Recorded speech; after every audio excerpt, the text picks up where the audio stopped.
T20 cricket में एक साल के दौरान सबसे ज्यादा रन्स बनाने का वर्ल्ड रिकॉर्ड तोड़ दिया है पाकिस्तानी विकेटकीपर बल्लेबाज मोहम्मद रिजवान ने T20 वर्ल्ड कप 2021 के दौरान 38 इनिंग्स में 57.79 की एवरेज से बनाए हैं शानदार 1676 रन।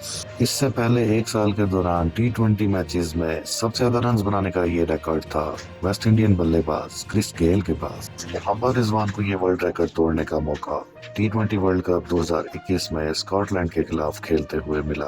इस मैच में पाकिस्तान ने स्कॉटलैंड के खिलाफ 72 रन से हासिल की शानदार फतह। अगरचे इस मैच में मोहम्मद रिजवान सिर्फ 15 रन ही बना सके, लेकिन वो हो गए कामयाब क्रिस गेल का एक साल का सबसे ज्यादा रन बनाने का रिकॉर्ड तोड़ने में। जबकि इससे पहले 2015 में ये रिकॉर्ड क्रिस गेल के पास था, जिन्होंने बनाए थे 59.46 के हिसाब से 36 इनिंग्स में 1665 रन।